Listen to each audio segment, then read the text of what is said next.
Students of first year, both media. So this is the lecture number 4th. ఇది 4వ lecture. Yes, this is the 4th. So in first I completion the syllabus of you. In second అంటే మొదటి దాంట్లో syllabus explain.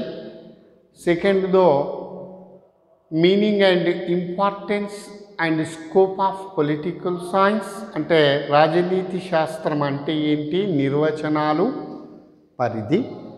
Next lesson number 2లో the name of that lesson is state and sovereignty. So I explained before video, I explained about the state.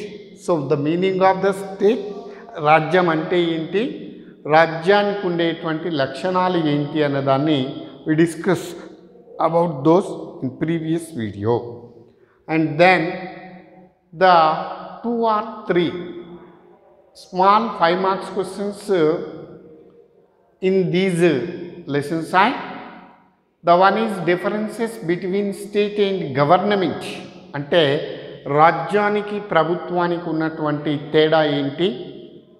యాక్చువల్లీగా the state is permanent one, రాజ్యం ఎప్పుడు కూడా శాశ్వతమైందే. The government is not permanent one. Government అనేది it is not permanent. So the government always the people change the government, ప్రజలే ప్రభుత్వాన్ని మారుస్తారు. So the government is not permanent one.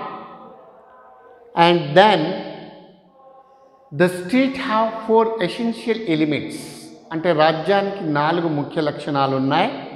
ప్రజలు, ప్రదేశము, ప్రభుత్వము, సార్వభౌమాధికారం. So the government have 3 organs. The one is legislature, executive, judiciary. So the differences between state and government, రాజ్యానికి ప్రభుత్వానికి ఉండే తేడా. తర్వాత రాజ్యానికి అసోసియేషన్, సంస్థకి అంటే where the aim there is association, ఎక్కడైతే లక్ష్యం ఉంటుందో అక్కడ మనకి సంస్థ అనేది ఉంటుంది. When the aim is closed the association is closed. That is the one of the differences between state and association. And then the differences between state and society అంటే రాజ్యానికి సమాజానికి మధ్య ఉన్నటువంటి తేడా. So the society is vast, the state is narrow. అంటే సమాజము విస్తృతమైంది, రాజ్యం అనేది విస్తృతమైంది కాదు. So the state is born by society. State దేని నుంచి పుట్టింది, సొసైటీ నుంచి మాత్రమే పుట్టింది. The society depends on customs and traditions అంటే సమాజం అనేది ఆచారాలు, సంప్రదాయాల మీద ఆధారపడి ఉంటుంది. స్టేట్ అనేది డిపెండ్స్ ఆన్ లాస్ అంటే చట్టం ప్రకారం అనేది రాజ్యం ముందుకు పోతూ ఉంది. ఇవన్నీ కూడా స్మాల్ టాపిక్స్ ఉన్నాయి మీకు.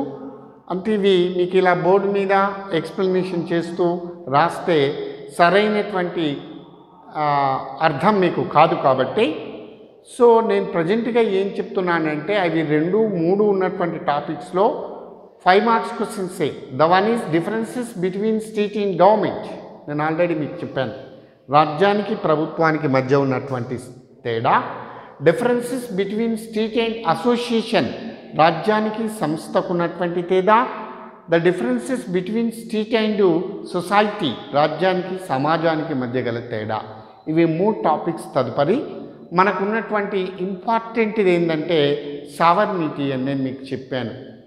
So actually the sovereignty means in తెలుగులో ఏమంటామంటే సార్వభౌమాధికారము అంటాం. రాజ్యానికి ఉన్నటువంటి 4 లక్షణాల్లో సార్వభౌమాధికారం అనేది చివర్లో ఉంది. So the sovereignty it is the last one of elements of state. ప్రతి రాజ్యానికి 4 లక్షణాలు ఉన్నాయి. Every state have 4 essential elements.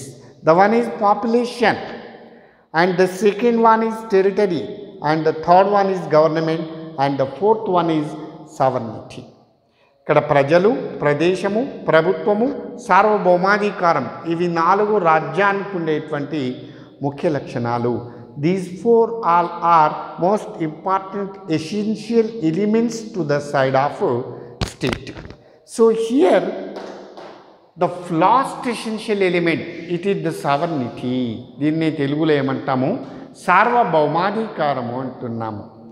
So first, the very important topic of all first year students, here the meaning of sovereignty. So write down neatly in your notes. So it is a very important of all first year science, first year English medium and Telugu medium students. So here the supreme, the sovereignty originated Latin word superanis. So the sovereignty originated superanis Latin word. అంటే సార్వభౌమాధికారం అనేది సూపరానస్ అనే Latin భాషా పదం నుంచి పుట్టింది. ఇక్కడ నేను రాశాను మీకు క్లియర్గా. The sovereignty originated Latin word superanus. Superanus means supreme power of the state is called superanus. So ఇక్కడ నేను తెలుగులో మీకు చెప్పాను, సూపరానస్ అనే లాటిన్ భాషా పదం నుంచి సార్వభౌమాధికారం అనేటువంటి ఆంగ్ల పదము పుట్టింది. సూపరానస్ మీన్స్ అత్యున్నతమైనటువంటి అధికారము. So every state have sovereignty. If any state have no sovereignty, that state is like equal to dead body. Equal to dead body అంటే చచ్చినటువంటి శవంతోటి సమానం. మనకు తెలుసు dead body means the organs do not do there duties in the body. So that body is dead body అంటే జీవం లేని దేహము అంటాం. మనం కూడా అంతే కదా, జీవం ఉంటేనే మన దేహం యాక్టివ్, జీవం ఉంటేనే మన దేహం మూవ్ అవుతుంది. నో జీవము ఇన్ యువర్ బాడీ, మన శరీరంలో జీవం లేకపోతే మన బాడీని ఏమంటామంటే డెడ్ బాడీ అంటాం. అంతేనా? అంటే ఆ శరీరానికి శరీరంలో ఏ విధమైనటువంటి కవలికలు ఉండవు కాబట్టి దాన్ని ఏమంటామంటే డెడ్ బాడీ అంటాం. సో హియర్ నేను మీకు అది చెప్తున్నాను, ఒక రాజ్యానికి ఉండేటువంటి సార్వభౌమాధికారం అత్యున్నతమైనటువంటిది. సార్వభౌమాధికారం లేకపోతే ఆ రాజ్యము చచ్చిన శవంతోటి సమానము అని అర్థము. In English, if no any state have no sovereignty, that state is like equal to dead body. Okay, dead body. So ఫైనల్గా the sovereignty means supreme power of the state. ఒక రాజ్యానికి ఉండేటువంటి అత్యున్నతమైనటువంటి అధికారాన్ని ఏమంటున్నాం మనం? సార్వభౌమాధికారం అంటున్నాం. దాన్ని ఇంగ్లీష్లో ఏమంటున్నాం? సావర్నిటీ అంటున్నాం. So yes, this is the meaning of sovereignty or సార్వభౌమాధికారం. And then the definitions of sovereignty, very important role. The definitions narrates important role in all first year students. నిర్వచనాలు అనేవి తప్పకుండా మీరు గుర్తుపెట్టుకోవాలి. నేను ఎలా చెప్తున్నానంటే స్మాల్ డెఫినేషన్స్ మాత్రమే you pick, which is small of others you pick that. ఇతర నిర్వచనాలకైతే ఏ నిర్వచనాల కన్నా ఏ నిర్వచనం అయితే సులభంగా ఉంటుందో దాన్ని మాత్రమే మనం గుర్తుపెట్టుకోవాలి. Here the one word definition according to Willoughby is great political thinker. He expresses about his views about sovereignty. అతని యొక్క నిర్వచనంలో సార్వభౌమాధికారం అంటే ఏంటో చెప్పాడు. ఇక్కడ మనం క్లియర్గా చెప్పుకుంటున్నాం, supreme will of the state is called sovereignty. Very simple definition of Willoughby. All English medium students, listen carefully. The supreme will of the state, the supreme power of the state, the supreme will of the state is called sovereignty according to Willoughby. And then in Telugu, రాజ్య అత్యున్నతమైనటువంటి రాజ్య అధికారమే అత్యున్నతమైనటువంటి రాజ్య అధికారమే సార్వభౌమాధికారం according to విల్లోబీ. విల్లోబీ ప్రకారము రాజ్య అత్యున్నతమైనటువంటి అధికారాన్నే సార్వభౌమాధికారం అంటాము. In English the sovereignty is supreme will of the state. మీకు అర్థమై ఉంటుంది. ఒక రాజ్యానికి తప్పకుండా అత్యున్నతమైనటువంటి అధికారం ఉండాలి. ఆ అధికారం లేకపోతే ఆ రాజ్యము మనుగడను చలాయించలేదు.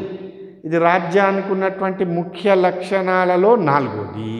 Okay, this is the 4th essential element of the state, that is sovereignty.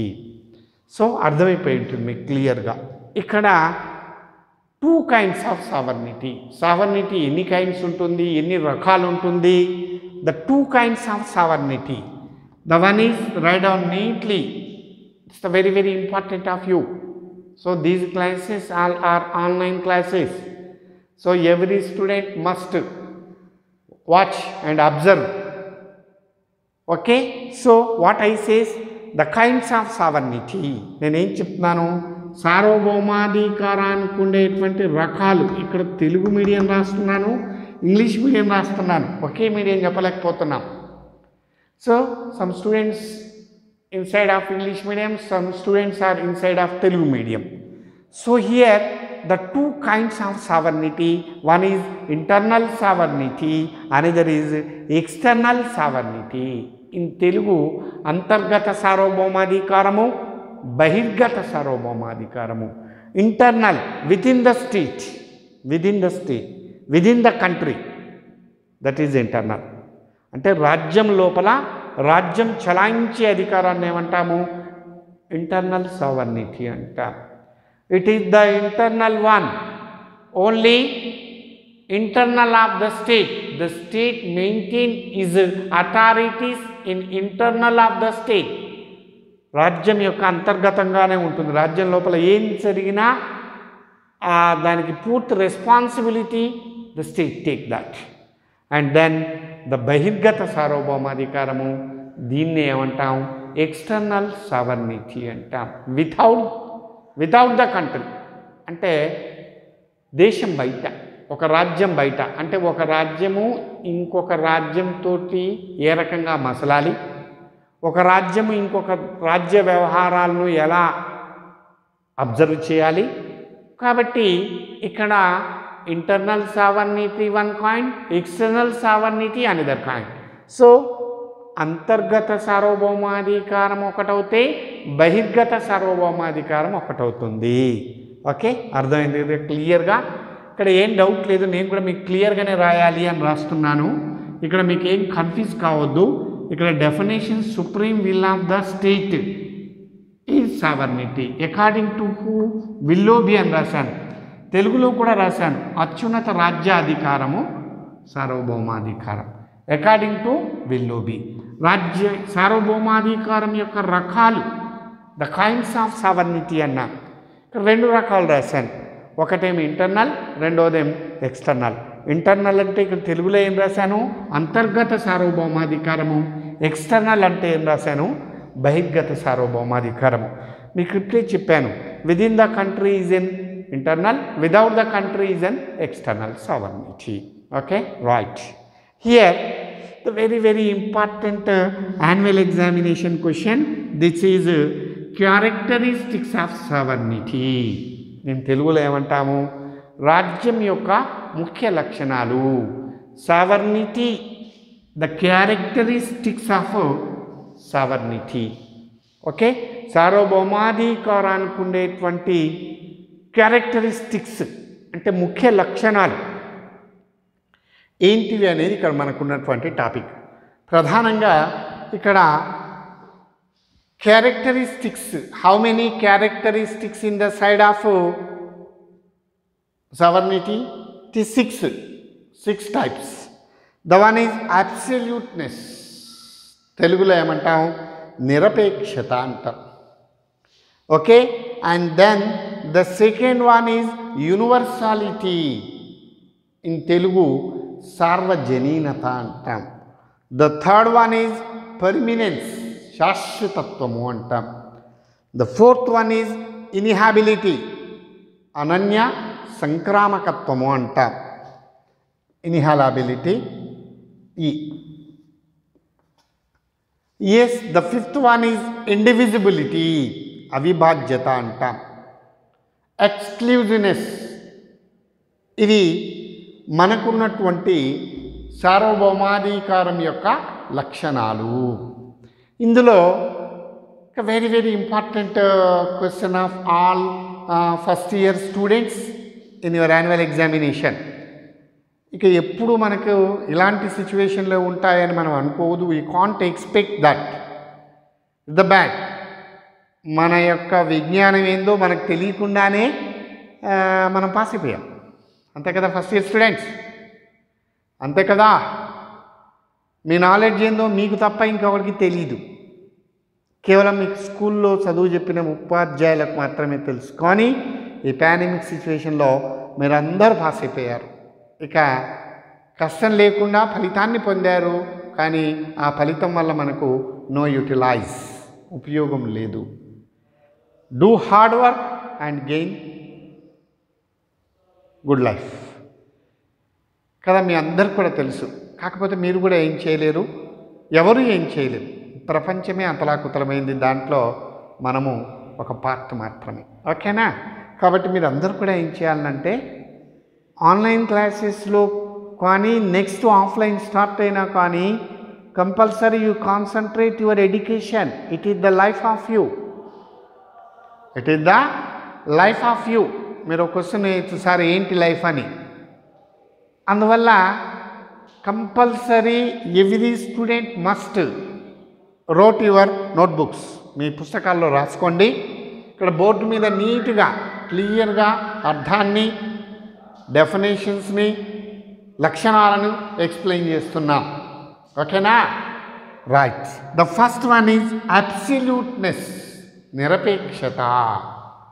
అంటే no one can excuse who lives in society, who lives in state.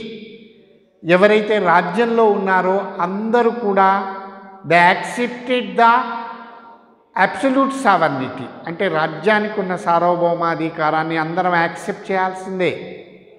Any person, any institution is not accepted the sovereignty of state at the time state punish and association. అంటే ఎవరైతే రాజ్యంకు ఉన్నటువంటి లక్షణాలను, దీన్నే ఏమంటాం మనం, terms and conditions of the state. మనం ఏ ఉద్యోగంలో చేరినా some rules and regulations, the side of that you join Nilgiri college, the terms and conditions are apply to you. నువ్వు ఈ కాలేజీలో చేరినప్పుడు నీకు కొన్ని నియమ నిబంధనలు ఉంటాయి. ఓకే, అంతేనా? కాబట్టి రాజ్యం కూడా మనకి the terms and conditions all are prepared by the state. So every citizen of the state must give more priority to అబ్సల్యూట్నెస్.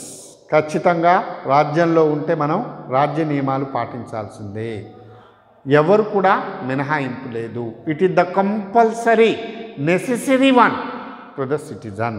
ఏ రాజ్యమైనా అంతే, it create his own sovereignty. So sovereignty is creation by the state, is created by the state. So no one can exempted, all are compulsory accepted the terms and conditions of the state sovereignty. అంటే ఇక్కడ రాజ్యంలో నివసిస్తున్న అందరూ కూడా ఖచ్చితంగా రాజ్య నియమాలను పాటించాలి అని చెప్పేదే అబ్సల్యూట్నెస్. అబ్సల్యూట్, కంపల్సరీ మనం అంటాం అప్పుడప్పుడు అబ్సల్యూట్. ఎస్, కంపల్సరీగా మనం పాటించాల్సిందే. And then the universality. ఇక్కడ సో రాజ్యంలో ఉన్నటువంటి all persons and all associations all are compulsory accepted, no one can exempted. ఇక్కడ బాగా అర్థం చేసుకోండి, రాజ్య సార్వభౌమాధికారాన్ని అందరూ పాటించాల్సిందే. ఏ వ్యక్తి కానీ ఏ సంస్థ కానీ ఇందులో నుంచి మినహా ఏ వ్యక్తి కానీ ఏ సంస్థకు కానీ మినహాయింపు లేదు. Who lives in state. So the persons and the associations all are compulsory accepted these universality. No one can exempted. ఎవరికి కూడా మినహాయింపు లేకుండా రాజ్యం ఇచ్చినటువంటి సార్వభౌమాధికారాన్ని పాటించడమే యూనివర్సాలిటీ అంటాం. దీన్నే సార్వజనీనత అంటాం. No one can exempted. ఎవరికి కూడా మినహాయింపులు లేకుండా చెల్లుబాటు అయ్యే అధికారాన్నే ఏమంటాం? యూనివర్సాలిటీ అంటాం. And then the permanence. So when the state, the sovereignty is permanent. So when the state ends, at the time the sovereignty is ends. So the persons of the state are not permanent. మనందరం కూడా permanent ఆ రాజ్యంలో లేదు. ఎవడెప్పుడు చస్తాడో, ఎవడు ఎంతకాలం బతుకుతాడో we can't say. కానీ the sovereignty is permanent one. When it ends, when the state ends, at the time the sovereignty is an ends. So is that possible? When the state ends, is that, or total state ends, is that possible? So when the state ends, at the time the sovereignty is ends. So the sovereignty is the permanent one of the state. అంటే రాజ్యానికి అధికారం అనేది, సార్వభౌమాధికారం అనేది శాశ్వతమైంది. ఎప్పుడు ఈ సార్వభౌమాధికారం అంతమవుతుందంటే when the state ends, at the time the sovereignty is ends. ఓకేనా? అర్థమైందా మీకు క్లియర్గా? ఎప్పుడైతే రాజ్యం అంతమవుతుందో సార్వభౌమాధికారం కూడా అప్పుడే అంతమవుతుంది. Is that possible?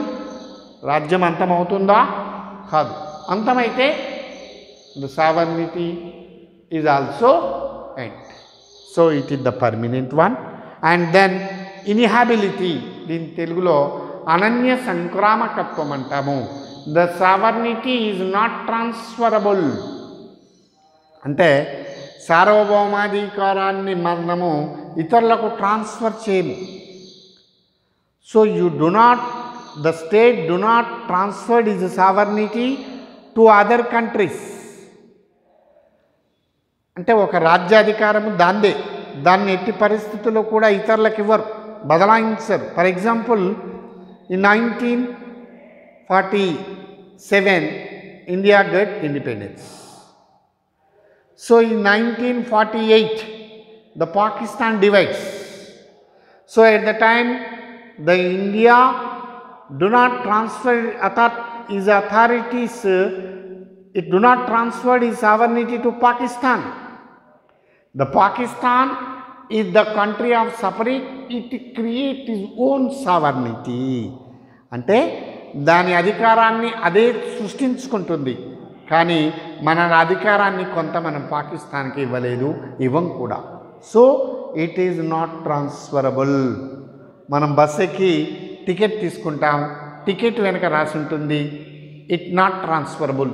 నువ్వు దిగుతూ ఇంకొకటి నీ టికెట్ ఇవ్వకూడదు, అది ట్రాన్స్ఫర్ కాబడదు. చలామణి అంటే నీ మడికే ఇది. మనం మన టికెట్ ఇచ్చి దిగితే ఆ టికెట్ ట్రాన్స్ఫర్ కాదు. కాబట్టి అధికారం కూడా, అథారిటీ కూడా ట్రాన్స్ఫర్ చేయడానికి రూల్ యాక్సెప్టెన్స్ లేదు. So the sovereignty it is not transferable one. So the name of that is ఇన్హాబిలిటీ.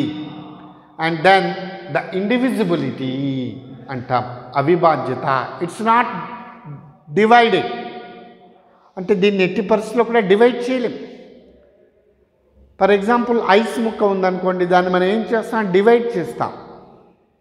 కానీ అలా ఐస్ ముక్కలాగా డివైడ్ కాబడదు ఇది. It is the one of the pack. ఇది ఒక ముద్ద. Do not cut it, do not cut it. So it is the one of the ice. ఒక ice ముద్ద లాంటిది. ఐస్ని cut చేస్తే ఏమవుతుంది?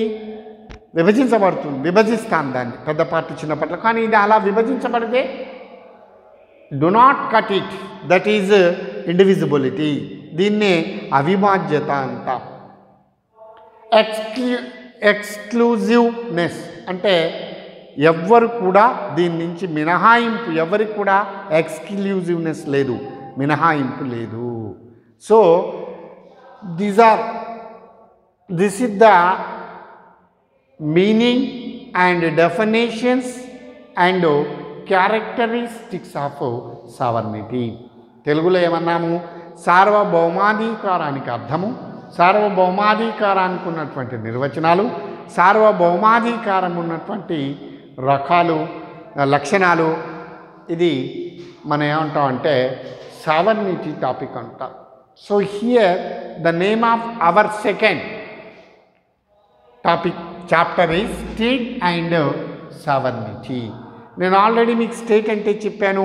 స్టేట్లో డిఫరెన్సెస్ స్టేట్కు గవర్నమెంట్కి ఉంది, స్టేట్కు సొసైటీకి ఉంది, స్టేట్కి అసోసియేషన్కి ఉందని చెప్పాను.